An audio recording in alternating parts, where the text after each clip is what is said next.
Very very welcome to all. Exam fighter number 1 पर आप सभी का स्वागत है, जहां पर आप एवरी इवनिंग 5 PM को यूजीसी नेट जेआरएफ के पेपर 1 की क्लासेस को प्राप्त कर रहे हैं, क्योंकि यहां पर 5 बजे पेपर 1 से संबंधित वीडियो अपलोड कर दी जाती है। और अभी हम लोग इसी क्रम में यूनिट 9 को पढ़ रहे हैं। यूनिट 9 में आज हमारा जो टॉपिक है वह है पारिस्थितिकी या इकोलॉजी। आज हम लोग इकोलॉजी को पढ़ेंगे। और अगर इसी तरह आप प्रत्येक दिन क्लासेस को प्राप्त करना चाहते हैं तो हमारे चैनल को बस कर दीजिए सब्सक्राइब और कर दीजिए बेल आइकन को प्रेस। आपको प्रत्येक दिन वीडियो अपलोड करने के बाद 5 बजे नोटिफिकेशन मिल जाएगी और आप आराम से अपनी तैयारी को शानदार और जानदार बना सकते हैं और नेट ही नहीं जेआरएफ निकाल सकते हैं। तो चलते हैं, आज के क्लासेस को करते हैं स्टार्ट। तो आज हम लोग पढ़ेंगे इकोलॉजी, पारिस्थितिकी। तो सबसे पहले अगर देखा जाए पारिस्थितिकी शब्द का सबसे पहली बार प्रयोग किया था तो किसने? अर्नस्ट हेकल द्वारा। कब? 1866 में। ये ऑब्जेक्टिव में बहुत बार आया गया क्वेश्चन है। पारिस्थितिकी या इकोलॉजी शब्द का सबसे पहली बार प्रयोग किसने किया? अर्नस्ट हेकल ने। कब? 1866 में। पारिस्थितिकी क्या है? तो पारिस्थितिकी के बारे में ये 3 पॉइंट के माध्यम से ये बातें क्लियर हो जाएगी। पारिस्थितिकी क्या है? अगर आपसे कोई पूछे इकोलॉजी क्या है तो उसे आप इन 3 पॉइंट्स के माध्यम से डिफाइन कर सकते हैं। पहला, यह जीव विज्ञान की एक शाखा है, बायोलॉजी का एक ब्रांच है। इसमें जो इकोलॉजी है या पारिस्थितिकी है, जीव पर वातावरण के प्रभाव का अध्ययन किया जाता है। यानी किसी जीव पर वातावरण का क्या प्रभाव पड़ता है और उसमें क्या परिवर्तन आता है, इसका यहाँ पे अध्ययन किया जाता है। साथ ही साथ जीवों और जीवों के बीच पारस्परिक संबंधों का अध्ययन किया जाता है। तो 3 पॉइंट। पहला, यह बायोलॉजी का एक ब्रांच है। इसमें जीव और वातावरण के बीच संबंधों में प्रभाव का अध्ययन किया जाता है। तीसरा हो गया, जीव और जीव के पारस्परिक संबंधों का अध्ययन किया जाता है। उम्मीद करता हूं आप पारिस्थितिकी को समझ गए होंगे, इकोलॉजी को समझ गए होंगे, आप डिफाइन कर पाएंगे अच्छे से। अब पारिस्थितिकी से एक शब्द बनता है पारिस्थितिकी तंत्र। इसको कहते हैं इकोसिस्टम। तो इकोसिस्टम को जानने से पहले हम लोग ये जानेंगे, जिस प्रकार जाना कि हम लोग इकोलॉजी का सबसे पहला प्रयोग किसने किया, उसी प्रकार इकोसिस्टम यानी पारिस्थितिकी तंत्र का सबसे पहली बार प्रयोग किसने किया? आर्थर टांसले ने। कब किया? 1935 में। ऑब्जेक्टिव के दृष्टिकोण से ये भी VVI वेरी वेरी इंपॉर्टेंट बनेगा। पारिस्थितिकी तंत्र को सबसे पहले किसने परिभाषित किया? आर्थर टांसले ने। कब परिभाषित किया? 1935 में। और टांसले ने जो परिभाषा दिया इकोसिस्टम का, पारिस्थितिकी तंत्र का, इसे एक बार हम लोग देख लेते हैं। क्या कहा टांसले महोदय ने? इनके अनुसार प्रकृति में उपस्थित सजीवों तथा निर्जीवों की परस्पर या आपसी क्रियाओं के परिणामस्वरूप बनने वाला तंत्र पारिस्थितिकी तंत्र है।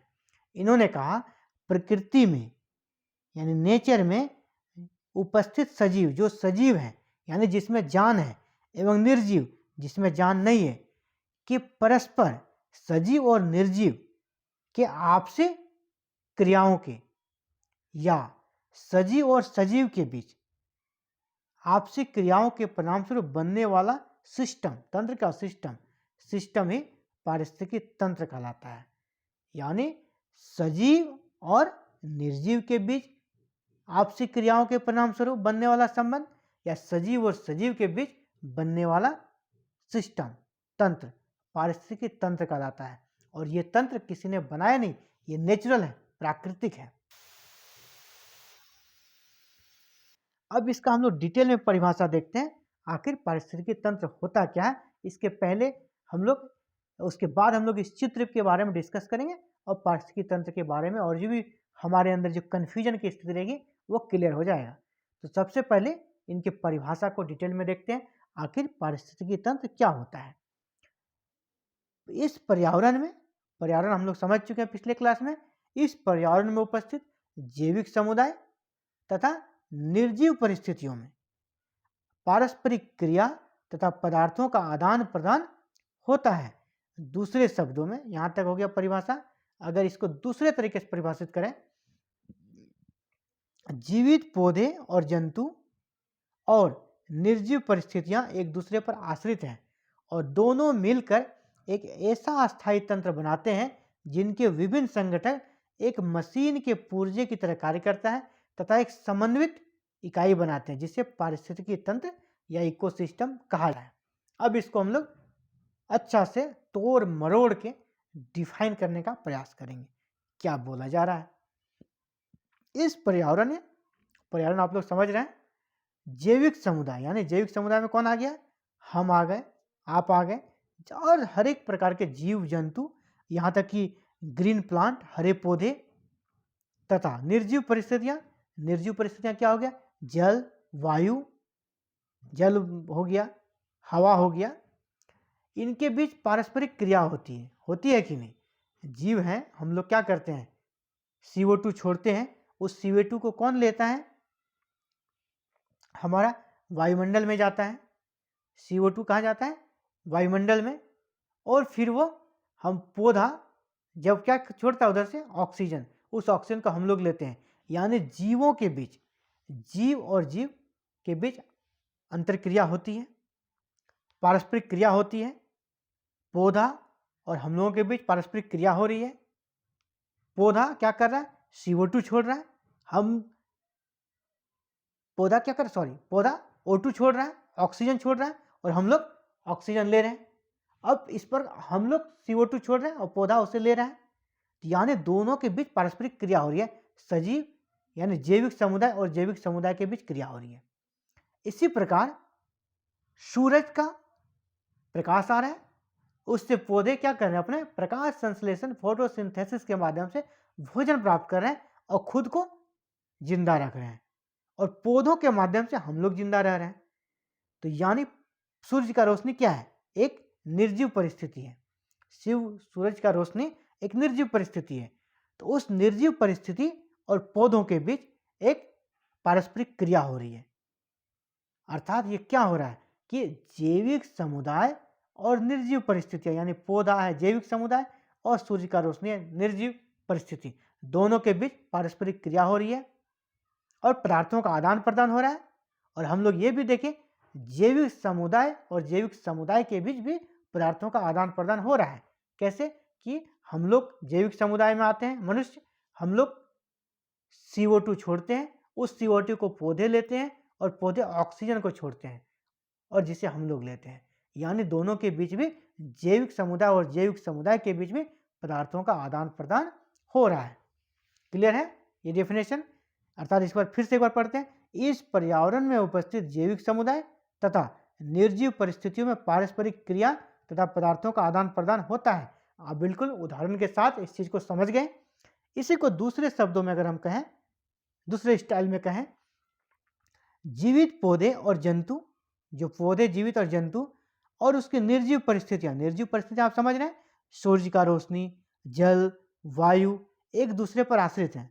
पौधा और जंतु बिल्कुल जल पे या वायु पे, सूरज का रोशनी पे आश्रित है, वही कर आश्रित है, और दोनों मिलकर एक ऐसा तंत्र बनाते हैं। तंत्र बनाते मतलब तंत्र मंत्र नहीं, सिस्टम, व्यवस्था, एक सिस्टम बनाते हैं, एक व्यवस्था बनाते हैं जिनके विभिन्न संगठक, और इस व्यवस्था के जो विभिन्न संगठक है, जो विभिन्न पार्ट्स हैं, मशीन के पुर्जा की तरह कार्य करते हैं और एक समन्वित इकाई बनाते हैं, और जिसे कहते हैं पारिस्थितिकी तंत्र। यानी जो ये सिस्टम बनता है, एक समन्वित इकाई बनती है, इसे ही पारिस्थितिकी तंत्र कहते हैं, और इस सिस्टम को ही हम लोग इकोसिस्टम कहते हैं। तो उम्मीद करता हूँ आप पारिस्थितिकी तंत्र को अच्छे से समझ गए होंगे, इसमें कोई कन्फ्यूजन आपको नहीं होगा। इस प्रकार का सिस्टम बहुत सारे क्षेत्रों में आप देख सकते हैं, और इसीलिए इसका आकार को लेकर अगर हम बात करें, इसको आकार एक छोटा सा एक्वेरियम या छोटे से तालाब से लेकर एक बड़ा महासागर तक भी हो सकता है। एक्वेरियम भी एक छोटा सा इकोसिस्टम है। वहां पे एक जैविक समुदाय कौन है, जैविक समुदाय हमारा, वहां पे मछली है, और उसके लिए आवश्यक हर परिस्थितियां हैं। वहां पे जल है जो कि निर्जीव परिस्थिति है, और मछली जैविक है जैविक समुदाय है, और निर्जीव परिस्थिति में क्या, जल। दोनों मिलकर आपस में अंतरक्रिया करते हैं और दोनों एक दूसरे पर आश्रित हैं और एक तंत्र का निर्माण करते हैं, एक सिस्टम का निर्माण करते हैं, और जहां दोनों सर्वाइव कर रहे हैं तो वहां भी एक छोटा सा इकोसिस्टम बन रहा है एक्वेरियम में। इसी प्रकार महासागरों में उस जल पर जीवित रहने वाले लाखों प्राणी हैं, लाखों जलीय जीव हैं, तो वहां पर भी एक इको सिस्टम बन रहा है। इसीलिए एक्वेरियम से लेकर महासागर इकोसिस्टम का उदाहरण हम लोग जान सकते हैं, छोटा से लेकर बड़ा। और देखा जाए तो पूरी पृथ्वी भी एक पारिस्थितिकी तंत्र मानी जा सकती है, ये इसे भी एक इकोसिस्टम का पार्ट माना जा सकता है। इसी से मिलता जुलता एक टर्म को हम लोग डिस्कस करेंगे जिसे कहते हैं बायोस्फीयर या जीवमंडल। अब जीवमंडल क्या है? जीवमंडल क्या है? इस ग्रह पर सब पारिस्थितिकी तंत्र परस्पर जुड़े हुए हैं। हम लोग विभिन्न प्रकार के पारिस्थितिकी तंत्र के बारे में देख चुके हैं। पारिस्थितिकी तंत्र कहाँ? या तो पृथ्वी पर हम लोग स्थल मंडल पे देख रहे हैं, कुछ पारिस्थितिकी तंत्र जल में रहते हैं, महासागरों में रहते हैं, तो वो एक पारिस्थितिकी तंत्र है। तो इस ग्रह पर सभी पारिस्थितिकी तंत्र परस्पर जुड़े हुए हैं। जितने छोटे और बड़े इकोसिस्टम है, पारिस्थितिकी तंत्र है, वो आपस में एक दूसरे से कनेक्टेड है, एक दूसरे पर आश्रित भी हैं, एक दूसरे पर डिपेंडेंट भी हैं। जैवमंडल यानी जीवमंडल बायोस्फीयर पृथ्वी के चारों तरफ व्याप्त 30 किलोमीटर मोटी वायु, जल, स्थल युक्त एक जीवनदायी परत होती है, जिसके अंतर्गत पादपों और जंतुओं का जीवन संभव होता है। यानी जीवमंडल क्या हो गया? पृथ्वी के चारों ओर पाया जाने वाला वह 30 किलोमीटर मोटा वायु, जल और स्थल का परत, वायु, जल और स्थल का परत, जहां जीवन जीने के लिए अनुकूल दशाएं मौजूद होती है, यानी जीवनदायी लेयर मौजूद होते हैं, जीवनदायी परत मौजूद होते हैं। इसे ही हम लोग जीव मंडल कहते हैं। इस चित्र के माध्यम से हम लोग जीव मंडल को अभी समझेंगे। इसके पहले पारिस्थितिकी तंत्र से संबंधित एक फिगर था जिसे मैं दिखाना चाहूंगा। ये एक फिगर है जिसके माध्यम से यहाँ पर आपको जलीय पारिस्थितिकी तंत्र को दिखाने का प्रयास किया गया है। ये जलीय पारिस्थितिकी तंत्र है, इसे दिखाने का प्रयास किया गया है कि ये एक जल है, यहाँ पे जल का स्रोत है, यहाँ पे कितने छोटे छोटे जीव इस पे डिपेंडेड है, और जल जो कि एक निर्जीव परिस्थिति है, और यहाँ पे जो जीव है वो जैविक समुदाय है, जैसे प्रोटोजोआ यहाँ पे है, बैक्टीरिया है, प्लैंकटन है, देखिए आप मछलियाँ हैं, छोटे छोटे इंसेक्ट हैं, आप यहाँ फ्रॉग को देख पा रहे हैं, फ्रॉग है, स्मॉल प्लांट्स हैं। ये सारे किस पर हैं? ये सारे इसी जल पे डिपेंडेड हैं, एक दूसरे के साथ अंतरक्रिया करे, जैविक समुदाय और निर्जीव परिस्थितियाँ। सूरज का प्रकाश आ रहा है जिसके माध्यम से यहाँ पे पौधे सर्वाइव कर पा रहे हैं, कुछ जीव जंतु उसके माध्यम से जीवित रह पा रहे हैं। तो एक प्रकार से निर्जीव परिस्थिति यहाँ सनलाइट है, निर्जीव परिस्थिति जल है, और ये सभी आपस में मिलकर एक सिस्टम का निर्माण करते हैं जिसे हम लोग कह सकते हैं जलीय इकोसिस्टम या जलीय पारिस्थितिकी तंत्र। इस चित्र के माध्यम से जलीय पारिस्थितिकी तंत्र को आप लोग अच्छे से समझ गए होंगे। चलते हैं हम लोग आगे। अभी हम लोग देख रहे थे बायोस्फीयर या जीवमंडल। अब जीवमंडल को भी ऐसे ही एक चित्र के माध्यम से हम लोग समझेंगे। जीवमंडल जहाँ पर कि जीवन के लिए अनुकूल वातावरण, अनुकूल जीवनदायी परत पाए जाते हैं, तो उस जीवमंडल का जो एरिया है इसमें हम लोग वायुमंडल को भी रख सकते हैं, क्योंकि वायुमंडल में पाई जाने वाली गैसें हमारे लिए जरूरी है। O2 हो, CO2 हो, हर चीज़ वायुमंडल में मौजूद है, और ये एक तरह से जीवनदायी दशाएं हमारा वायुमंडल प्रदान करती है। बगैर वायुमंडल के हम लोग एक मिनट भी जिंदा नहीं रह सकते हैं। इसीलिए वायुमंडल जो है हमारे लिए अनुकूल जीवन की दशाएं प्रदान करती है, जीवनदायी स्थिति पैदा करती है। इसीलिए हमारा जो जीवमंडल है बायोस्फीयर का एक बहुत ही महत्वपूर्ण अंग है वायुमंडल। इसी प्रकार जलमंडल, बिल्कुल जल के बिना भी हम लोग नहीं रह पाते हैं। पृथ्वी पर मौजूद समस्त जल हमें एक अनुकूल जीवनदायी परिस्थितियां प्रदान करती है, तो वो भी जीवमंडल का एक अंग है। इसी प्रकार पृथ्वी का ऊपरी भाग और मृदा। पृथ्वी का ऊपरी भाग इतना शानदार है जहाँ पे हम लोग आराम से रह पाते हैं, और यहाँ पर पाई जाने वाली मिट्टी से हम लोग खेती बाड़ी करते हैं और उससे फिर फसल उगा के अपने लिए आवश्यक सभी प्रकार के जरूरतों को पूरा करते हैं। यानी जैवमंडल के इन अंगों को देखने से ही पता चल जाता है जीवमंडल का आकार कितना बड़ा है। तो जीवमंडल या बायोस्फीयर को आप समझ गए होंगे। अब हम लोग देखते हैं पारिस्थितिकी जो है या इकोलॉजी है या इकोसिस्टम, इकोसिस्टम के घटक, इकोसिस्टम के क्या कंपोनेंट होते हैं, पारिस्थितिकी या इकोलॉजी के घटक हम लोग देखने हैं। इकोलॉजी के मुख्य रूप से दो घटक पाए जाते हैं, एक होता है जैविक, दूसरा होता है अजैविक। तो हम लोग अभी जैविक को देखेंगे, इकोलॉजी के घटक। तो जैविक घटक इकोलॉजी का क्या होता है इसे देखते हैं। इकोलॉजी या पारिस्थितिकी के जो जैविक घटक है इसको तीन भागों में विभाजित कर सकते हैं। कौन कौन सा? प्रोड्यूसर, कंज्यूमर और डिकम्पोजर, यानी उत्पादक, उपभोक्ता और अपघटक। अब इन तीनों के बारे में हम लोग देखेंगे क्या क्या होता है। यानी जैविक घटक के जो तीन अंग हैं कौन कौन? उत्पादक, उपभोक्ता और अपघटक। प्रोड्यूसर, प्रोड्यूसर, कंपोजर और डिकम्पोजर। अब तीनों का हम लोग एक एक करके देखते हैं क्या होता है। सबसे पहले देखेंगे हम लोग उत्पादक। उत्पादक का दूसरा नाम है ऑटोट्रॉफ्स। उत्पादक को ही कभी कभी आपको स्वपोषी भी मिलेगा। तो स्वपोषी या उत्पादक एक ही होता है। स्वपोषी को हम लोग ऑटोट्रॉफ्स कहते हैं और उत्पादक को प्रोड्यूसर कहते हैं। यानी जो उत्पादक है इससे रिलेटेड आपको ये तीनों नाम याद रखना है। उत्पादक को स्वपोषी भी कहते हैं, प्रोड्यूसर भी कहते हैं, ऑटोट्रॉफ भी कहते हैं। तो इसमें कौन कौन से वर्ग आते हैं, क्या क्या आते हैं उत्पादक में या स्वपोषी में, ऑटोट्रॉफ में? इसमें हरे पेड़ पौधे और कुछ जीवाणु एवं शैवाल। हरे पेड़ पौधे मुख्य रूप से आते हैं और उसके अलावा कुछ जीवाणु और कुछ शैवाल भी इसके अंतर्गत आते हैं। और ये क्यों है और क्यों इसको स्वपोषी बोलते हैं, क्यों इसको प्रोड्यूसर बोलते हैं? क्योंकि सूर्य के प्रकाश की उपस्थिति में सरल अजैविक तत्वों से अपना भोजन बनाते हैं। ऐसे जीव उत्पादक या स्वपोषी घटक कहलाते हैं, क्योंकि अपना भोजन ये खुद बनाते हैं। किस क्रिया से? फोटोसिंथेसिस के माध्यम से अपना भोजन ये लोग खुद बना लेते हैं। इसीलिए इसको ऑटोट्रॉफ्स या स्वपोषी या उत्पादक या प्रोड्यूसर कहा जाता है। स्थलीय परितंत्र में पेड़ पौधे तथा जलीय परितंत्र में पाए जाने वाले फाइटोप्लैंक्टन नामक पौधे प्रमुख उत्पादक होते हैं। स्थल में जो सिस्टम पाया जाता है वहाँ पे पौधे, और जल में देखा जाए जल में फाइटोप्लैंक्टन जो पौधा होता है वह भी इसी वर्ग में आते हैं।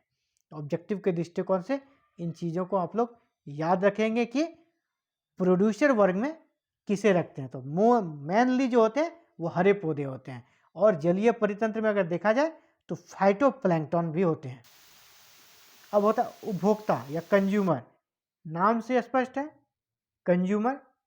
तो कंज्यूमर को भी अगर डिफाइन करें, इसको अगर बांटें तो यहाँ पर तीन वर्ग हैं।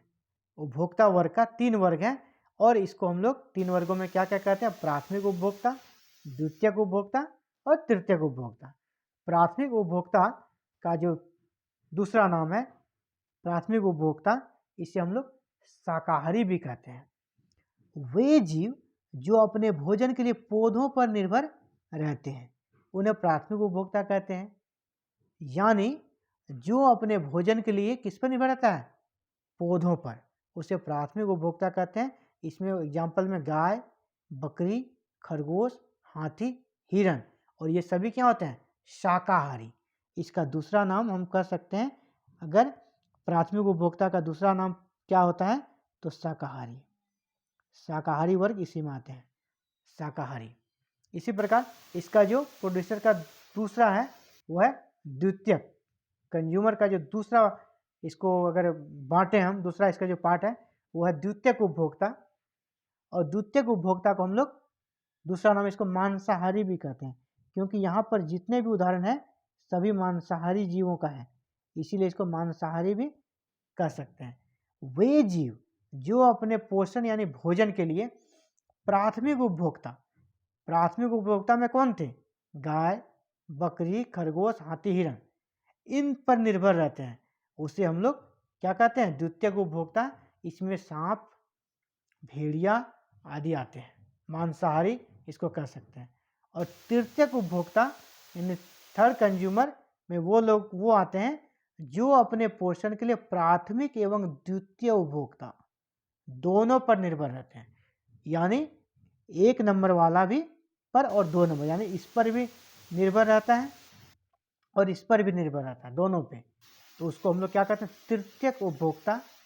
तृतीयक उपभोक्ता इसमें क्या कहते हैं, बाज, शेर, बाघ आदि, और मनुष्य भी इसी में आता है, मानव भी इसी में आता है।